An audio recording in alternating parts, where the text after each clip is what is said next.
Nuestro Padre Jesús Nazareno, sinasamba ka namin, pinipintuho ka namin, aral mo ang aming buhay at kaligtasan. Nuestro Padre Jesús Nazareno, iligtas mo kami sa kamatayan, ang krus mong pinamatayan ay sagisag ng aming kaligtasan. Nuestro Padre Jesus Nazareno, dinarangal ka namin. Nuestro Padre Jesus Nazareno, inulwalhati ka namin. Nuestro Padre Jesus Nazareno, inarangal ka namin. Nuestro Padre Jesus Nazareno, inulwalhati ka namin.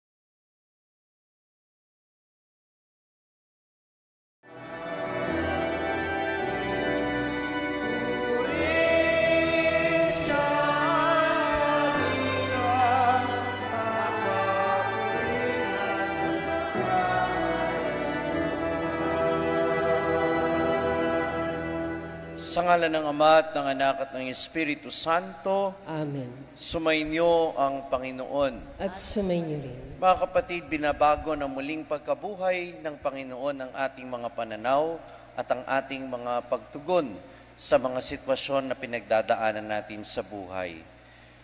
Kaya naman sa pasimula ng ating pagdiriwang, tanawin natin ang awa ng Diyos at humingi tayo ng kapatawaran sa mga nagawa nating kasalanan.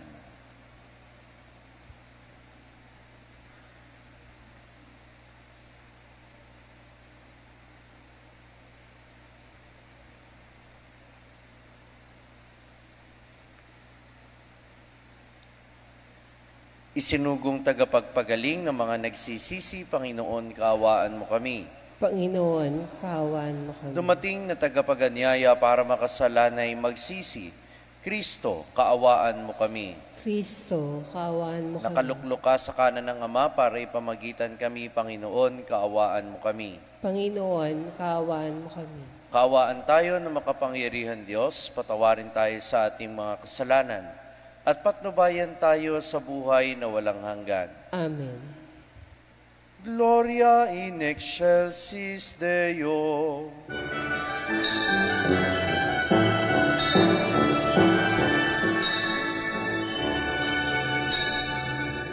Gloria, Gloria in excelsis Deo.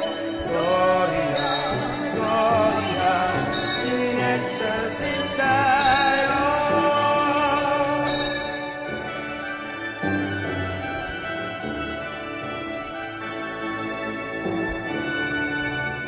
Gloria, Gloria in excelsis Deo. Gloria, Gloria in excelsis Deo. At sa lupa'y kapayapaan sa mga taong kinalulugan niya. Pinupuri ka namin, inarangal ka namin, sinasamba ka namin, ipinagbubunyi ka namin, pinasasalamatan ka namin, dahil sa dakila mong aking kapurihan. Panginoong Diyos, Hari ng langit, Diyos amang makapangyarihan sa lahat.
Manalangin tayo.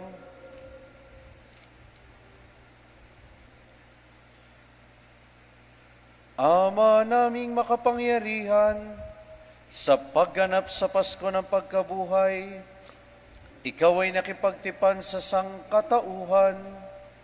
Ipagkaloob mo ng aming maisa katuparan, ang pananampalatayang aming ipinagdiriwang sa pamamagitan ni Hesu Kristo, kasama ng Espiritu Santo magpasawalang hanggan.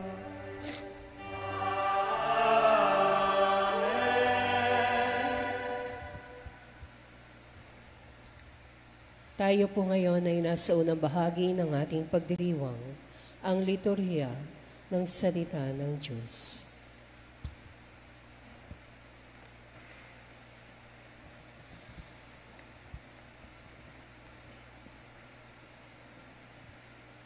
Ang salita ng Diyos mula sa mga gawa ng mga apostol. Noong mga araw na iyon, nagsasalita pa sina Pedro at Juan tungkol sa kanilang pinagaling nang dumating ang mga saserdote, ang kapitan ng mga bantay sa templo at ang mga Saduseo. Galit na galit sila sa dalawang apostol sapagkat ipinapahayag nila sa mga tao na si Jesus ay muling nabuhay at ito ang katunayan na muling mabubuhay ang mga patay. Kaya't dinakip nila ang dalawa, ngunit ikinulong muna hanggang kinabukasan sapagkat gabi na noon. Gayunpaman, marami sa nakarinig ng kanilang pangangaral ang sumampalataya kay Jesus at umabot sa 5,000 ang bilang ng mga lalaki. Kinabukasan, nagkatipon sa Jerusalem ang mga pinuno, ang matatanda ng bayan at ang mga eskriba. Kasama nila si Anas na pinakapunong saserdote, si Caifas, si Juan, si Alejandro at ang buong angkan ng pinakapunong saserdote. Pinaharap nila ang mga apostol at tinanong, "Sa anong kapangyarihan o kaninong pangalan ninyo ginagawa ang bagay na ito?" Sumagot si Pedro na puspos ng Espiritu Santo, "Mga pinuno at matatanda ng bayan, kung sinisiyasat ninyo kami ngayon tungkol sa kabutihang ginawa namin sa lumpong ito at kung paano siya gumaling, talastasin ninyong lahat at ng buong Israel na ang taong ito ay nakatindig sa inyong harapan at lubusang gumaling dahil sa kapangyarihan ng pangalan ni Jesucristong taga Nazaret. Siya ay inyong ipinako sa krus, ngunit muling binuhay ng Diyos. Ang Jesus na ito, ang batong itinakwil ninyong mga tagapagtayo ng bahay, at siyang naging batong panulukan. Kay Jesucristo lamang matatagpuan ang kaligtasan, sapagkat sa silong ng langit, ang kanyang pangalan lamang ang ibinigay ng Diyos sa ikaliligtas ng tao." Ang salita ng Diyos. Salamat sa Diyos. Salmong tugunan, batong dating tinanggihay, siya pang naging saligan. Tayo pong lahat, batong dating tinanggihay, siya pang naging saligan.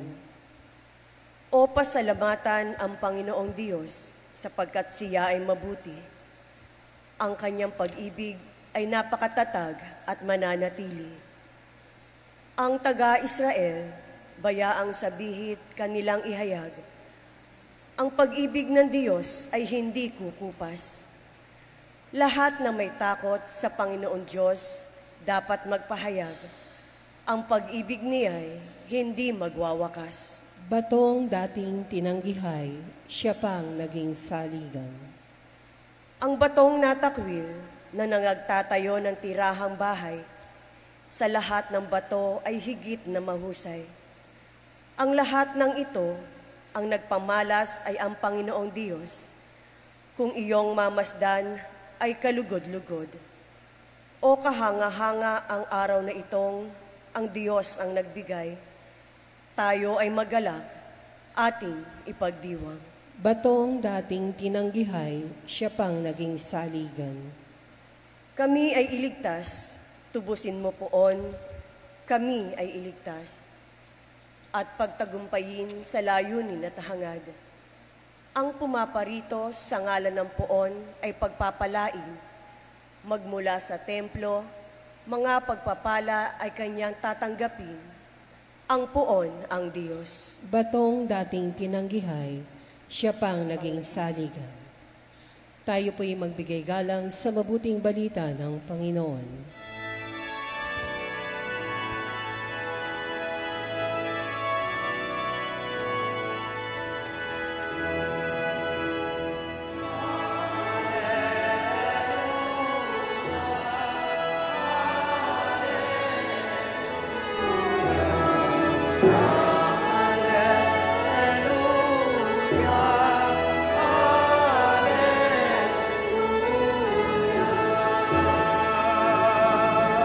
Sumainyo ang Panginoon. At sumainyo. Ang mabuting balita ng Panginoon ayon kay San Juan. Papuri sa iyo, Panginoon. Noong panahong iyon, muling nagpakita si Jesus sa mga alagad sa tabi ng lawa ng Tiberias. Ganito ang pangyayari. Magkakasama sina Simon Pedro, Tomas na tinaguriang Kambal, Natanael na taga-Kana, Galilea, ang mga anak ni Zebedeo at 2 alagad. Sinabi sa kanila ni Simon Pedro, "Manghihingisda ako." "Sasama kami," wika nila. Umalis sila at lumulan sa bangka, subalit walang nahuli ng gabing iyon. Nang magbubukang liwayway na, tumayo si Jesus sa pampang, subalit hindi siya nakilala ng mga alagad. Sinabi niya, "Mga anak, mayroon ba kayong huli?" "Wala po," tugon nila. "Ihulog niyo ang lambat sa gawing kanan ng bangka at makahuhuli kayo." Sabi ni Jesus. Inihulog nga nila ang lambat at hindi nila ito mahila sa dami ng huli. Sinabi kay Pedro ng alagad na minamahal ni Jesus, "Ang Panginoon yun." Nang marinig ito ni Simon Pedro, siya'y nagsuot ng damit sapagkat hubad siya at tumalon sa tubig. Ang kasama niyang mga alagad ay sumapit sa pampang. Sakay ng munting bangka, hila-hila ang lambat na puno ng isda. Hindi sila gaanong kalayuan sa pampang, mga 70 metro lamang. Pag-ahon nila sa pampang ay nakakita sila roon ng mga baga na may nakaihaw na isda at ilang tinapay. "Magdala kayo rito ng ilang isdang nahuli ninyo," sabi ni Jesus. Kaya't sumampa sa bangka si Simon Pedro at hinila sa pampang ang lambat na puno ng malalaking isda. 153 lahat. Hindi napunit ang lambat, gaano man karami ang isda. "Halika kayo at mag-almusal tayo," sabi ni Jesus. Isa man sa mga alagad ay walang nangahas magtanong sa kanya kung sino siya, sapagkat alam nila na siya ang Panginoon. Lumapit si Jesus, kinuha ang tinapay at ibinigay sa kanila, gayon din ang isda. Ito ang ikatlong pagpapakita ni Jesus sa mga alagad pagkatapos na siya'y muling mabuhay. Ang mabuting balita ng Panginoon. Pinupuri ka namin, Panginoong Jesucristo. Magandang umaga po at maligayang Pasko na muling pagkabuhay sa inyong lahat. Happy Easter po. Bakit daw po ba hindi makahuli ng isda yung mga alagad? Sabi po kasi sa English, sabi ng Panginoon, put your nets on the right side of the boat. So ibig sabihin pala, nasa wrong side kasi sila. O sige, ako na lang tatawa sa joke ko. Pero ang totoo nun ay, maaaring may mga pagkakamali tayo sa buhay talaga, at itong mga pagkakamali na ito ang nagiging dahilan kung bakit hindi nagiging mabunga yung buhay natin. Pero, ang ibinibigay na perspektibo sa atin ng muling pagkabuhay ay ito. Lahat tayo pwedeng magbago At yung mga pagkakamali natin, pwede nating itama. Amen ba yun? We may be on the wrong side now, but we can always choose the right side according to what Jesus has commanded us. Napakarami naman ng itinuro ni Jesus. Ang problema lang, hindi natin sinusunod. Kaya baka kaya tayo nagkakamali at kaya hindi nagiging maganda yung takbo ng buhay natin kasi may mga bagay na hindi tayo sinusunod sa mga utos niya. Pero anong ipinapaalala sa atin ngayon ng Ebanghelyo? Nang sinunod nila ang bilin ni Jesus na ihulog ninyo ang lambat sa gawing kanan,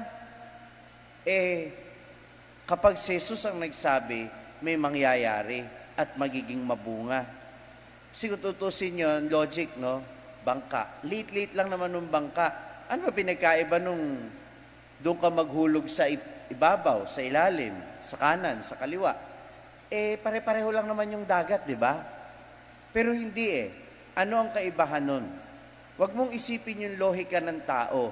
Huwag mong isipin kung paano yung praktikalidad ng tao, yung diskarte ng tao, baliwala ito kung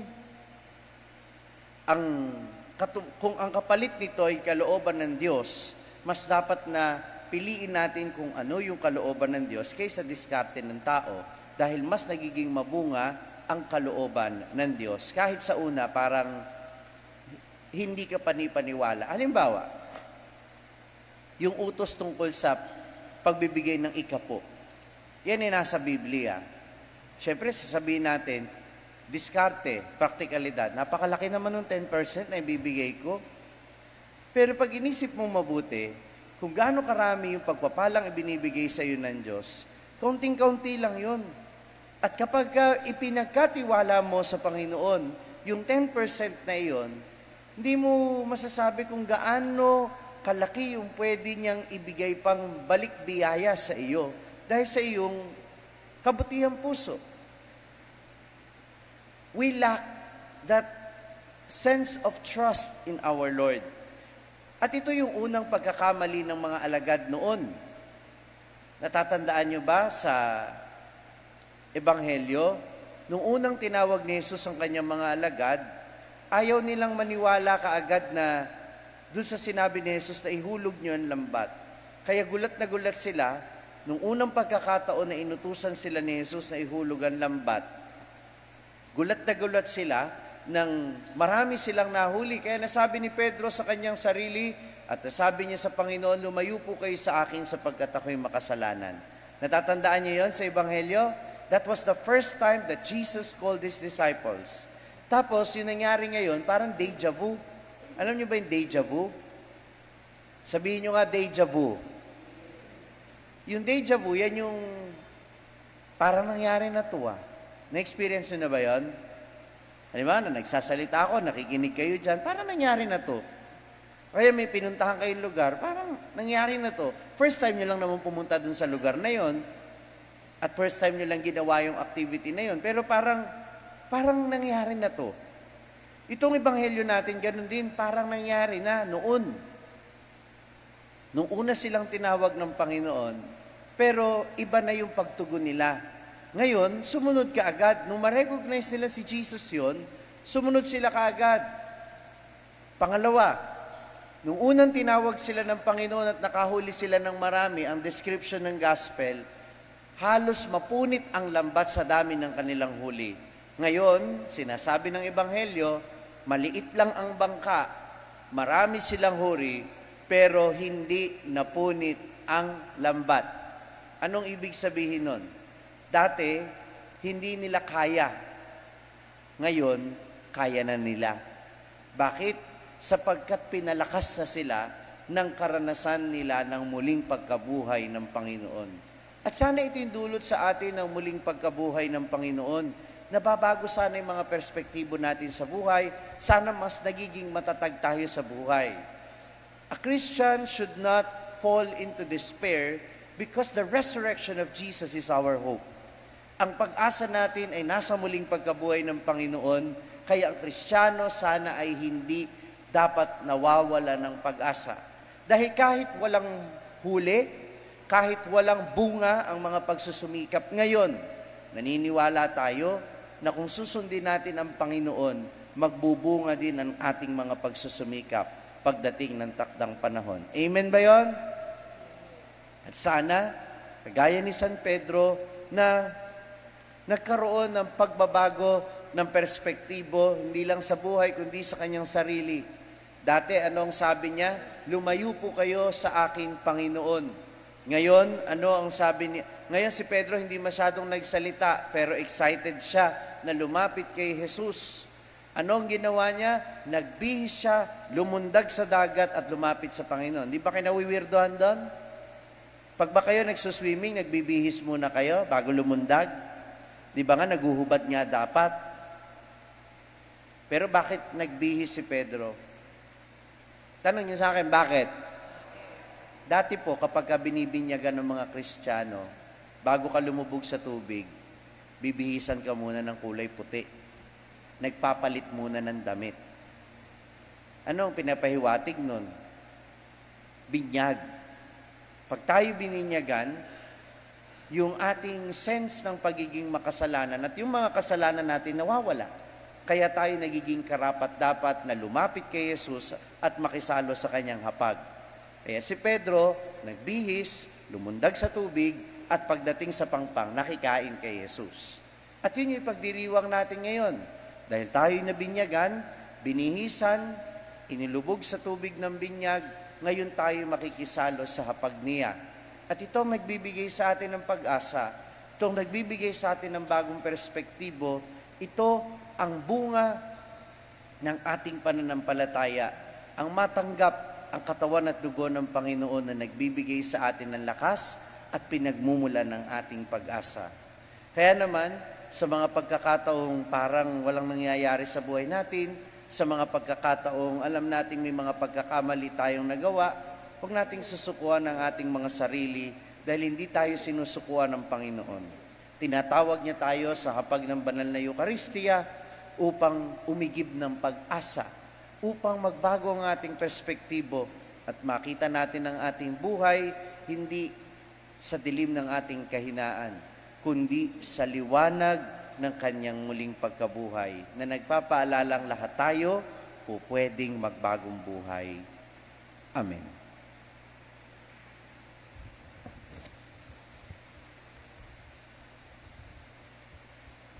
Tumayo po ang lahat. Nananatili sa ating piling ang Panginoong Hesus upang patnubayan ang gawain ng kanyang simbahan. Panginoon, dinggin mo ang aming panalangin. Panginoon, dinggin mo ang aming panalangin. Ang buong simbahan, naway pagpanibaguhin ang biyaya ng Pasko ng muling pagkabuhay. Manalangin tayo sa Panginoon. Panginoon, dinggin mo ang aming panalangin. Sa lahat ng tao sa mundo, nawa ay maibigay ang kapayapaang ibinigay ng Panginoong muling nabuhay sa kanyang mga apostol. Manalangin tayo sa Panginoon. Panginoon, dinggin mo ang aming panalangin. Ang mga nangangailangan, nawa ay tulungan natin at bigyan sila ng makapapawi ng pagkagutom ng kanilang katawan at kaluluwa. Manalangin tayo sa Panginoon. Panginoon, dinggin mo ang aming panalangin. Ang mga may sakit at may kapansanan, nawa ay makatanggap ng ginhawa at pag-asa mula sa mga tumutulong sa kanila. Manalangin tayo sa Panginoon. Panginoon, dinggin mo ang aming panalangin. Ang mga naunang lumisan sa mundong ito, nawa ay tanggapin sa dalampasigan ng walang hanggan. Manalangin tayo sa Panginoon. Panginoon, dinggin mo ang aming panalangin. Isama natin sa panalangin ng intensyon ng mga nagpamisa. Patuloy natin panalangin ang kaluluwa ni Pope Francis. At pagdasal natin ang mga kardinal na ngayon ay nagtitipon, lalo na sa paggawa ng kanilang mga desisyon.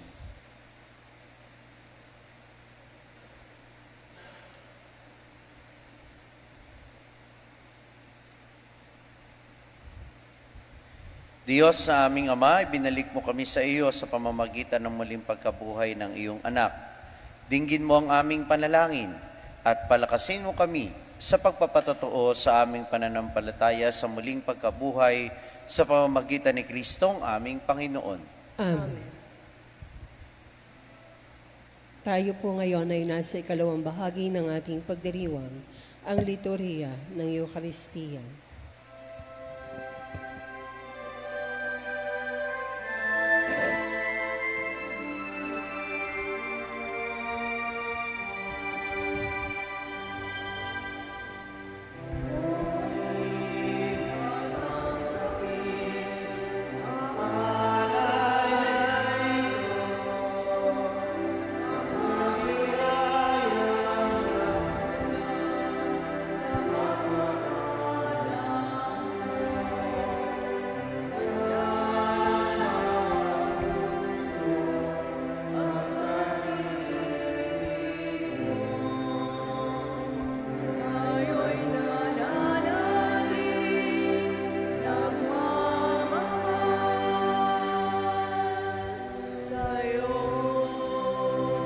Tumayo po ang lahat. Manalangin kayo mga kapatid upang itong ating paghahain ay kalugdan ng Diyos sa mga makapangyarihan. Tanggapin nawa ng Panginoon itong paghahain sa iyong mga kamay, sa kapurihan niya at karangalan sa ating kapakinabangan at sa buong sambayanan niyang banal. Ama naming lumikha, Ama naming mapagmahal, lubusin mo ang ginaganap na pagpapalitan ng mga kaloob mo at ng aming alay, upang ang aming mga kahilingang bagay sa bigay ay mapalitan ng pagnanais sa iyong mga bigay.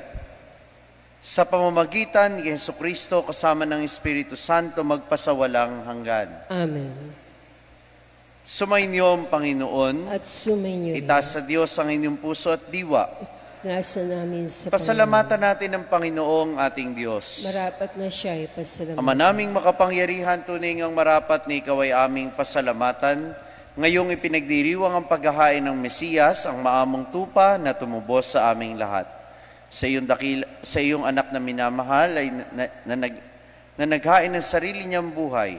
Siya ang tupang maamong umako sa kaparusahan upang mapatawad ang kasalanan ng sanlibutan. Sa pagkamatay niya sa banal na krus, ang kamatayan namin ay kaniyang nalupig. Sa pagkabuhay niya bilang manunubos, pag-asa at pagkabuhay ay aming nakamit. Kaya kaysa ng mga anghel na nagsisiawit ng papuri sa iyo, nang walang humpay sa kalangitan, kami nagpubunyi sa iyong kadakilaan.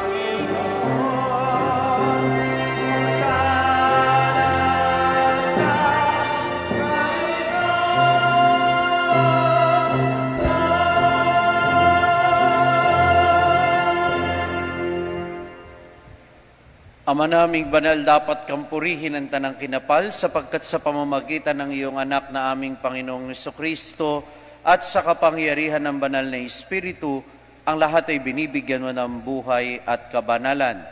Walang sawa mong tinitipon ng iyong sambayanan upang mula sa pagsikat hanggang sa paglubog ng araw, maihandog ang malinis na alay para sambahin ang iyong ngalan.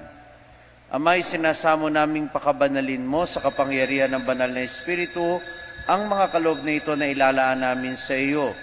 Tunawa ay maging katawan at dugo ng iyong anak at aming Panginoong Jesucristo na nag-utos si pagdiwang ang misteryong ito.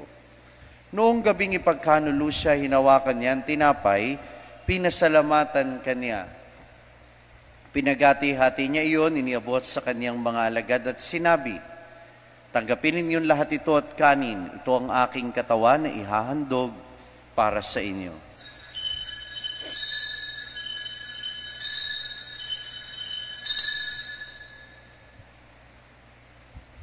Gayon din naman nung matapos ang hapunan, hinawakan niya ang kalis. Muli kaniyang pinasalamatan, Iniabot niya ang kalis sa kanyang mga alagad at sinabi, "Tanggapin ninyong lahat ito at inumin ito ang kalis ng aking dugo, ng bago at walang hanggang tipan.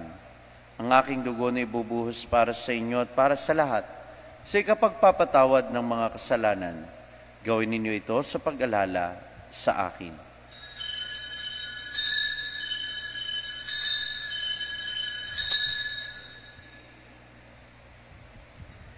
Ipagbunyi natin ang misteryo ng pananampalataya.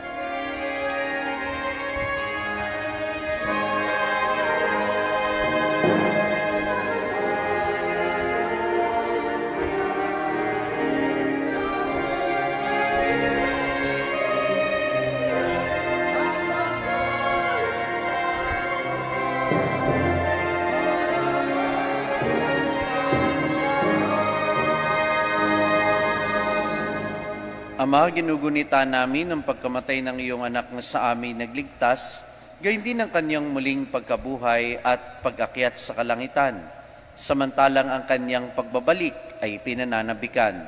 Kaya bilang pasasalamat, ngayoy aming iniaalay sa iyo ang buhay at banal na pagkahaing ito. Tunghayan mo ang handog na ito ng iyong simbahan, masdan mo ang iyong anak na nag-alay ng kanyang buhay upang kami ipagkasundo sa iyo. Loobin mong kaming magsasalo-salo sa kanyang katawan at dugo, ay mapuspos ang Espiritu Santo at maging isang katawan at isang diwa kay Kristo.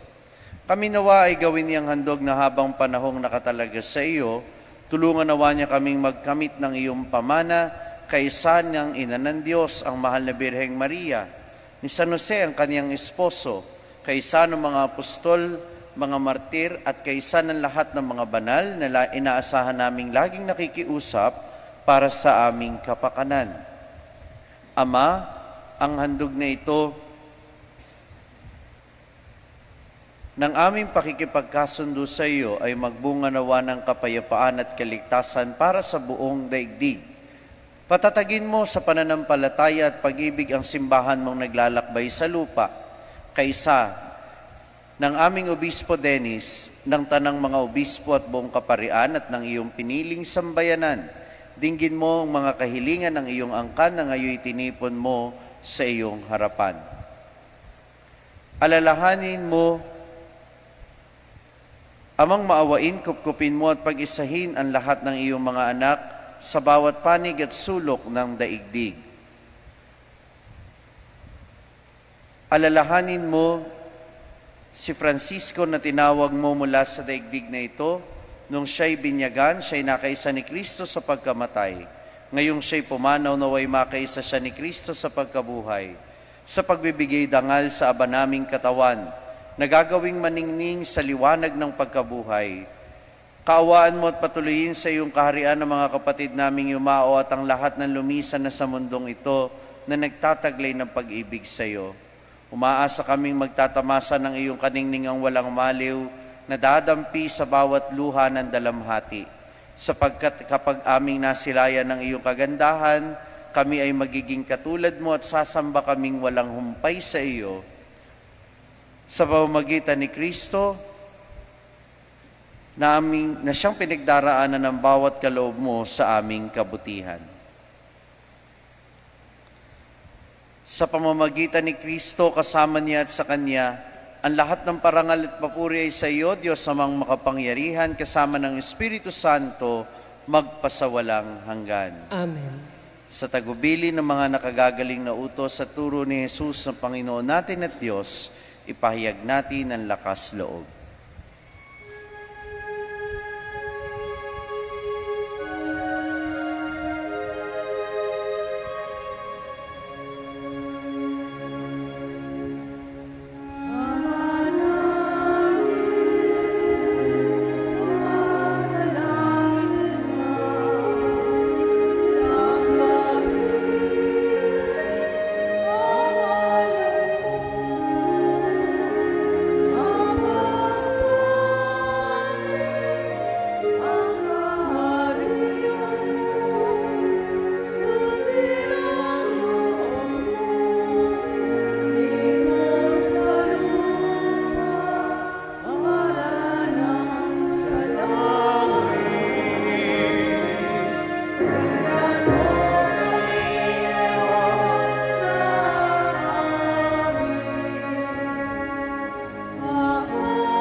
Hinihiling namin kami iadyas sa lahat ng masama, pagkalooban ng kapayapaan araw-araw. Iligtas sa kasalanan at ilayo sa lahat ng kapahamakan. Samantalang aming pinananabikan ng dakilang araw ng pagpapahayag ng tagapagligtas naming si Jesucristo.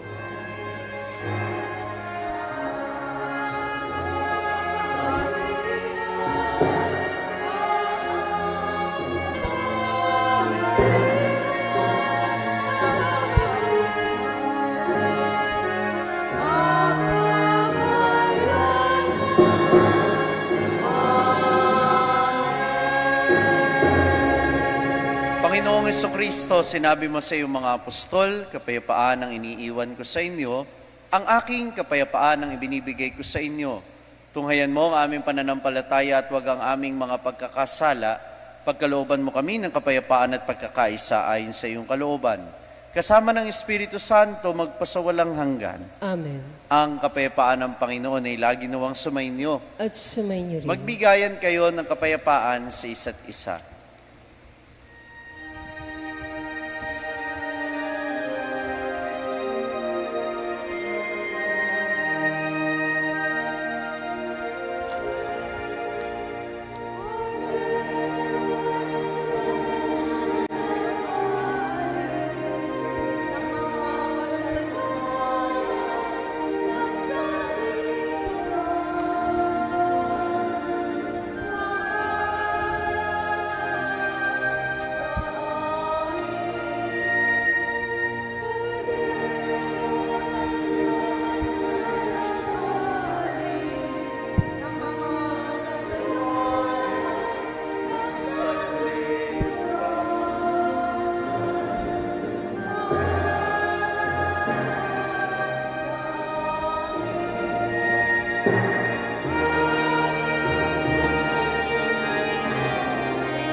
Ito ang kordero ng Diyos ang nag-aalis ng mga kasalanan ng sanlibutan.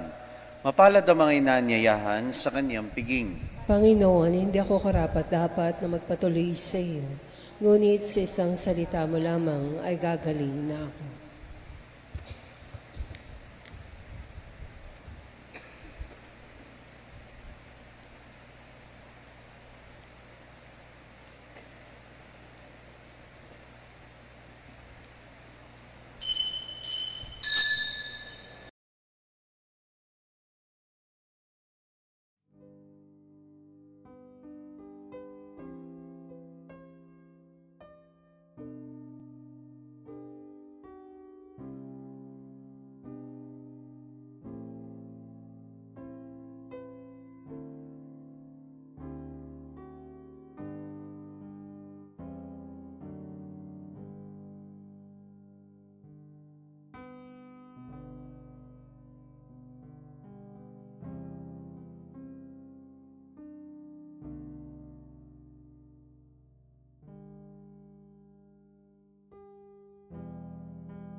Panalangin sa karangalan ng Nuestro Padre Jesus Nazareno. O Jesus Nazareno, katamis-tamisan naming manunubos, sa harap mo ngayoy naririto kami't nangangayupapa at nagsisisi ng taos-puso sa aming pagiging walang turing sa iyo at paglimot sa di mabilang na mga biyaya mo. Lalong-lalo na yaong mahalagang biyaya ng pagtutubos. Dinaramdam namin at pinagsisisihang labis, Panginoon ko, ang pagkakasala namin sa iyo. Ikinalulungkot namin ang pagiging dahilan ng pagpapasan mo ng krus na iyan sa gitna ng mga hirap at kapaitan, hanggang sa inihandog mo ang iyong buhay sa bundok ng Kalbaryo, sa pagkaibig mo lamang na matubos kami at ang sangkatauhan mula sa sala. Pakabanalin mo, O Panginoon, ang aming pagnanais at ipagtanggap mo sa amin ang iyong biyaya. Maging tagapamagitan nawa ang iyong ina, ang kalinis-linisang Birheng Maria.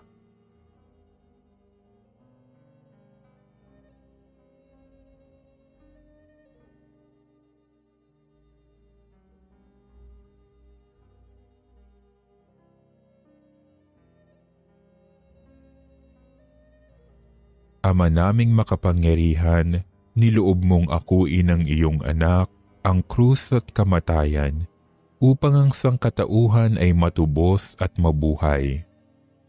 Ang pag-ako namin sa krus at kamatayan dito sa lupa, ayon sa diwa ng pagsunod sa iyong loob, na ginanap ng iyong anak, ay magpagindapat nawa naming kamtin ang lubos na katubusan at pagkabuhay sa iyong piling, sa pamamagitan ni Hesukristo, kasama ng Espiritu Santo, magpasawalang hanggan.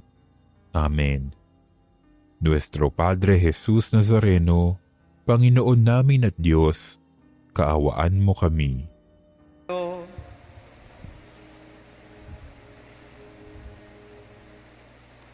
Ama naming mapagmahal, ipagpatuloy mo ang iyong matapat na pagsubaybay sa iyong mga dinudulutan ng kaligtasan, upang ang mga pinagpakasakit na sagipin ng iyong anak ay makinabang sa pagkabuhay niyang nagbibigay galak, bilang tagamamagitan niya kasama ng Espiritu Santo, magpasawalang hanggan.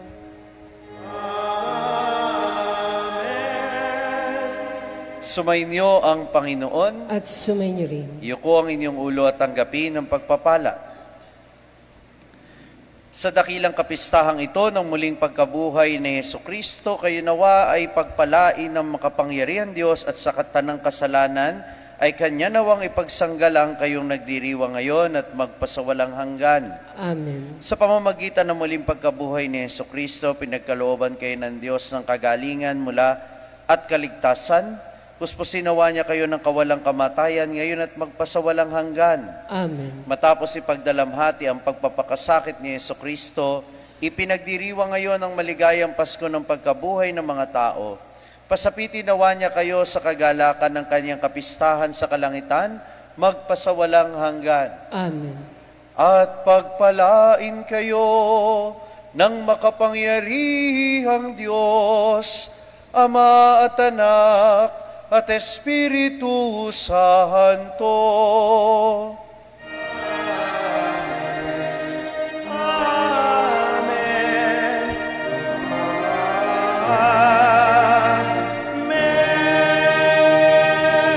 Tapos na ang ating pagdiriwang, humayo kayo sa kapayapaan ng Panginoong muling nabuhay. Alleluia, Alleluia. Salamat sa Diyos. Alleluia, Alleluia.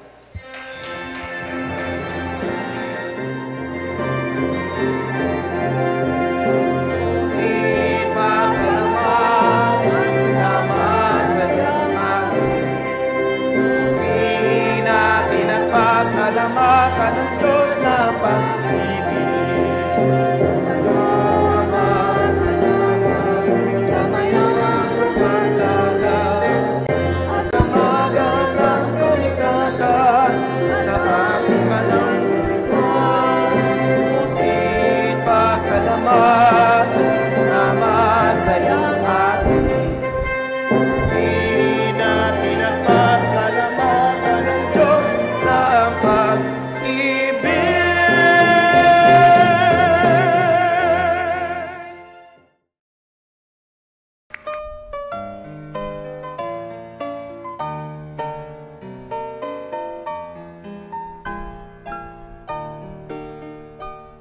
Nuestro Padre Jesus Nazareno, sinasamba ka namin, pinipintuho ka namin.